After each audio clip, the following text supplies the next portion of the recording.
In 2004, Senator Elizabeth Warren wrote a book titled The Two-Income Trap, and in it she argues that the rise of dual-income households has created a bidding war over goods like housing and childcare, often offsetting any apparent gains and leaving families in a very precarious position financially.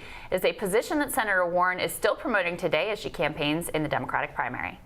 On average, childcare for one child costs the median African American household 22% of their income. 22%. Try building a budget around that. The numbers tell the story. So now Senator Warren's book is sparking a debate amongst conservative policymakers. According to Samuel Hammond, the director of poverty and welfare policy at the Niskanen Center, Hammond wrote in the American Conservative that while the appeal of the two-income trap should be appealing to certain kinds of traditionalist thinkers, other conservatives aren't yet convinced, and he joins us now to tell us more. Sam, thank you for joining us. Thank you for having me. So Sam, tell us a little bit about the argument itself. What do you think of the validity of the two-income trap? Then what is your diagnosis for how to escape it? Well, Warren, her academic background before she got into politics was studying bankruptcy.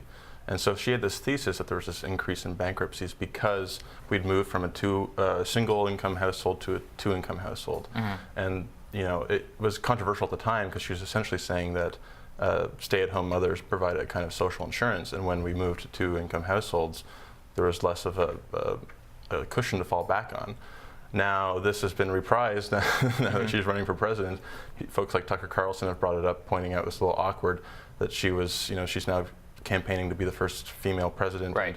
And also saying at the same time that we've lost something with the decline of breadwinner male households. Mm-hmm. But I mean, is that mischaracterizing her argument though a little bit? Because the idea is not so much like women should go back home, right? As it is that because families have been sort of forced to have both parents working and it's caused this escalation of goods, mm-hmm. you're not able to get ahead. You're never able to get ahead. And now, in fact, on top of both parents working, now you've got credit card on top of that. Mm-hmm. So that cushion is also removed. So it's not really fundamentally about like women should go home and it's all going to be better again. Well, that's what I've argued as well. When you look at the trend, I think that she really gets the causality backwards. She wants to argue that the movement, the women entering the labor force, the movement to two-income households led to the bidding war, whereas I think it goes the other way around. Mm. The bidding war led to the two-income right. household. Exactly. Yeah. And when you look at the trend, it has nothing to do with cultural politics. It has far more to do with the decline in working class job opportunities outside of major metro areas. Well, that's why I wanted to have you on the show, because I think this is the most interesting part of what he wrote here, is that industrial policy is key to helping the developing countries escape the middle income trap. So too it will help the United States escape the two-income trap. So explain to us about the key to having a good industrial policy and why it could put maybe an end to that bidding war.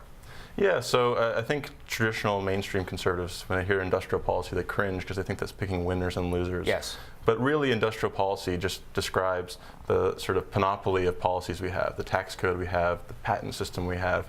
And in the U.S. economy, what's happened over the last 30, 40 years is a shift towards what economists call intangible sectors. So intellectual property, finance, big tech. Right now you can have a massive IPO in the stock market for inventing an app that, just tracks your food. Yeah, right. Uber's, your calories. Yeah, all Uber's growth is just reinventing delivery. Mm-hmm. Yeah, that's a good point. And exploiting labor and undermining labor regulations. I mean. Yeah, regulatory arbitrage, where basically the main innovation is there's an existing legal framework that we can get around. So this is where Silicon Valley, where their head is at. And it's also where our job market is at. Like all the job growth have been in sort of, if you look at the fastest growing wages, software engineering, we've had a trend for years now where we see people going to STEM degrees only to graduate and, bet other people's money on Wall Street. Right. Like this isn't a great use of human capital, but it also has this tendency because there's these agglomeration effects where, if you want to have a startup in the tech space, you move to the Bay Area. Right. If you want to work in finance, you move to New York. If you want to work in politics, you move to DC. And all of a sudden, instead of having a very diverse economy, we have 6 major cities where there's only limited land, and everything from childcare to housing depends on that land. And so you more or less have to have two incomes to survive in a city like that. So what do you do about that? Well, Because it's not just, I mean, obviously it's a problem for people living in those major metro areas where things are so expensive, but it's also a problem for the rest of the country where you have basically all the, resources and human capital sucked out of most of the country.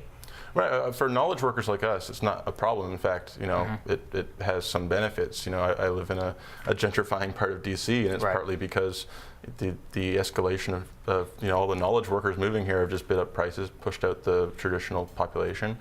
It's really a big problem for working class people. So, still to this day, 2/3 of Americans don't have a college degree. The solution isn't going to be making that number 100%. Right. There's not enough. code, there's not enough coding jobs for every trucker to learn Right. to code, right? Like even if that wasn't some a weird fantasy. Exactly. And so there's a few things we can do. First, do no harm. We lost about 4 million manufacturing jobs since the early 2000s, mainly because we've just exported them to China. And now look at the problems that's causing. But isn't automation also an important part of that story? Because we produce as much as we did, let's say in the 80s, at sort of the heyday of our industrial might, and yet we do it with many fewer people, and a lot of that has to do with automation. I mean, that's actually a common misconception. If you look at the data on manufacturing output, it looks like U.S. manufacturing output has either stabilized or increased. But in fact, that is all the value added from semiconductors. So the U.S. is the world number one exporter of semiconductors. They're very high value added, but there's not a lot of people on assembly line. Doesn't take a lot of people, right? Interesting. And so if we want to bring back manufacturing jobs, or not just manufacturing, but jobs that appeal to people with less than a college degree that can be done in places other than these major metro areas, we have to structure the economy and structure the rules of the game to attract that work back. Well, what you're getting at is that industrial policy is also trade policy. It's not about just incentivizing production here in the United States. It's also about how we affect our competitors in order to make sure that things are domestically produced, or at least make it so that it's better for companies to choose to do that. Right, exactly. Yeah. And this isn't to endorse everything that Trump has done.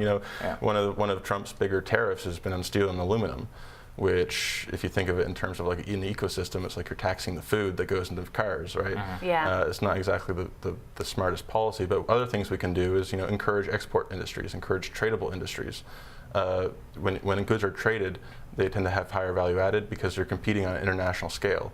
And so to compete in the international market, you actually have to be high productivity, and high productivity growth is what drives wages. What about on the other end of the spectrum, a large, not wage growth, but large growth industry in terms of just the numbers is healthcare, but at sort of the lower end of the spectrum, and low-paying service jobs. Why not look at making those good-paying jobs?